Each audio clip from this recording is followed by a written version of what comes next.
Ciao a tutti e benvenuti a questo episodio 0 di un format che noi della redazione leaguegamer.it vorremmo poter proporre ai nostri lettori a cadenza mensile. Questo podcast, o per meglio dire questa chiacchierata, verrà proposta sui nostri canali social e speriamo che vi possa tenere compagnia. Il primo episodio è dedicato a Tales of Arise, un videogioco che, secondo la nostra opinione, va commentato andando nel dettaglio, perché si tratta di un soft reboot di un franchise storico e molto importante per il panorama dei JRPG. Spero che vi possa tenere compagnia.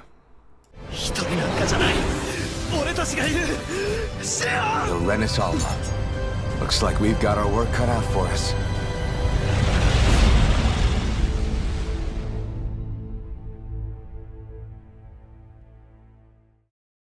Ciao a tutti e benvenuti a quello che speriamo potrà essere un format a cadenza mensile che vorremmo portare sui nostri canali social. Io sono Michael Robuschi e oggi sono qui con Luca Balducci e Manuel Piredda per parlare di Tales of Arise. Ciao ragazzi.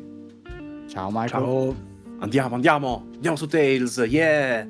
Bene, quindi oggi parliamo di Tales of Arise. Allora, oggi parliamo di Tales of Arise perché chiaramente il titolo del momento, se si è appassionati di giochi di ruolo, Tales of Arise portava sulle spalle, come ben sappiamo, la incredibile 25esimo. responsabilità.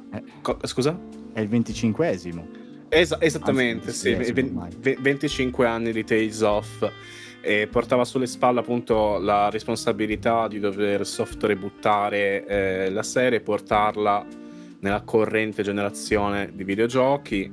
Sappiamo benissimo anche che Tales of Arise è un po' il bimbo di un nuovo producer che è stato appuntato a Tales of dopo che Hideo Baba è stato sidurato a seguito di Tales of Zestiria, che immagino condividerete con me l'idea che insomma avesse dei problemi non da poco. Qualcheduno sicuramente sì. Tu Manuel, che di dici? scrittura era Sì. parecchio sottotono, soprattutto rispetto a questo capitolo. Ah, assolutamente sì. Ma in realtà in Giappone, da quel che ricordo, Tales of Zestiria aveva avuto problemi soprattutto per la gestione dell'eroina, che come Sì, ben sappiamo anche- Tales Anche la rappresentazione, più che altro nel marketing, perché in Giappone basta un personaggio per vendere un intero gioco e l'eroina di Zestiria l'aveva venduto a praticamente metà del fandom. Quando poi si Verissimo. sono ritrovati a non averla in gioco sono rimasti un po' delusi. Sì.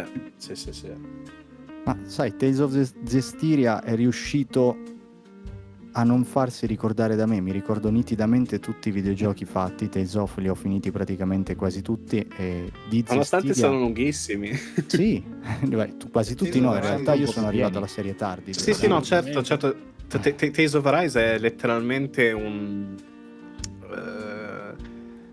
l'hanno definito soft reboot e secondo me è effettivamente la definizione migliore perché mantiene i tratti distintivi di Tales ma li impianta in qualcosa che effettivamente sa di fresco, è nuovo, e questo senza, come dire, scuotere le fondamenta, perché rimane comunque tutto sommato un'esperienza JRPG molto classica, al di là della narrativa, che poi quella appunto ne parleremo più avanti.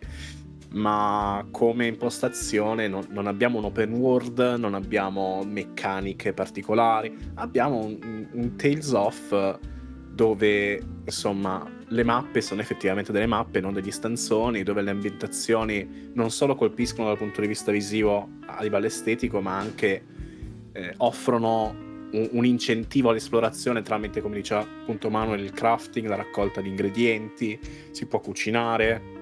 Non che nei precedenti non si potesse cucinare, ma qua la meccanica della cucina ha anche una funzione, come dire, è legata anche alla narrazione e al progresso in battaglia, al reperimento di titoli, quindi è tutto molto interconnesso in modo, secondo me, molto intelligente.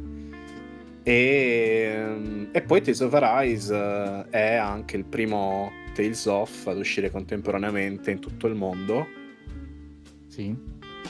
Cosa non da sottovalutare, perché tendenzialmente eravamo sempre quelli a dover attendere le localizzazioni dopo 800 anni rispetto i nostri cugini giapponesi.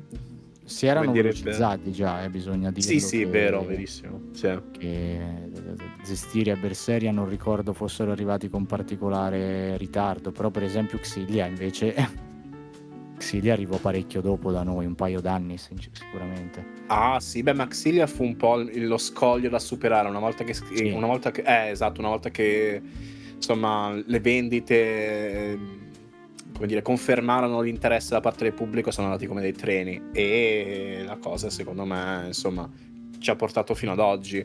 Quindi soft reboot, quindi lancio contemporaneo addirittura su Xbox, cosa Addirittura.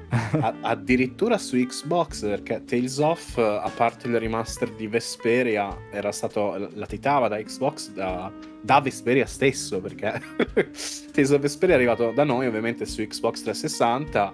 Poi gli appassionati sanno benissimo che un anno dopo uscì in Giappone una versione PlayStation 3 arricchita di contenuti a botta. Lasciamo perdere tutte le varie. Come, scusa? Esattamente come Eternal Sonata, sì, esatto. E a cui seguirono raccolte, firme e un movimento generale del fandom su internet che non portò a nulla. E insomma, dopo questo remaster di Vesperia, lanciato addirittura appunto tornato su Xbox ma anche su Switch, ora abbiamo Tales of Arise dappertutto ma non su Switch, cosa che francamente mi sorprende, però vedremo cosa ci riserva Banco in futuro, perché God Eater 3 su Switch poi è arrivato, anche se era un titolo raggiungibile, però ci sono le persone che starebbero lavorando una mod per eliminare questa scelta stilistica dalla versione PC. Voi come avete vissuto l'atmospheric shader? Io onestamente ho apprezzato. Diciamo che mi è piaciuto molto, ma capisco anche la posizione di chi si era abituato a un'estetica anime, perché il cel shading alla fine era quello che avvicinava così tanto le ultime produzioni di Tales of al mondo degli anime, sembravano degli anime in movimento. La perdita dei personaggi così giovanili e di quell'estetica di cui parlavamo prima, appunto, sia l'estetica che scrittura molto più stereotipati, magari ha spaventato un po' chi si era legato alla saga, perché gli sembrava di giocare un anime, e adesso è più vicino a un quadro che all'estetica a cui sono abituati. Principalmente io lo trovo molto bello i personaggi, e anche la traduzione dei mostri è un po' da discutere, più o meno, per quanto riguarda l'adattamento italiano.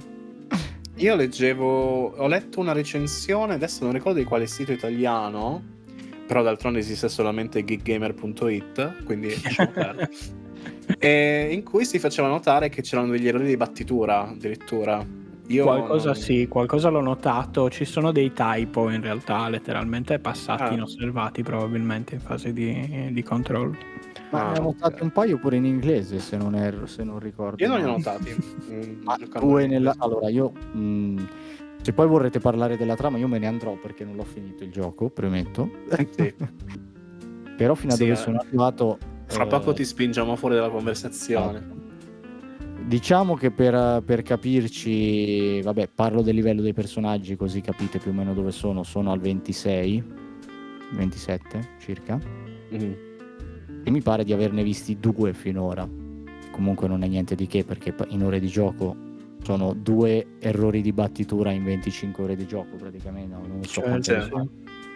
Quindi non è niente di gravissimo, cioè non è un gioco che è pieno di typo eccetera, ma mi sembra al posto della ESA, sapete, le solite cose. Ma con Tales of Arise hanno proprio scelto un nuovo team di traduzione anche, perché Berseria e credo anche Zestiria, non sono sicuro, ma su Berseria sì, la traduzione era stata gestita molto male, molto male, e Bandai Namco non è la prima, insomma non è la prima volta che i prodotti Bandai Namco arrivano in inglese. Il suo passato è differente, male. E questo secondo me un pochettino viene fuori non solo dal fatto che lui ha le abilità che ha con la spada all'inizio, che vengono immediatamente sottolineate, però anche il suo carattere, per quanto sia un bonaccione in battaglia, soprattutto nelle battaglie, penso già dall'inizio, quando impugna la spada di fuoco, viene fuori un altro tipo di personaggio che lo rende interessante finalmente, perché per me è risultato interessante da lì in poi.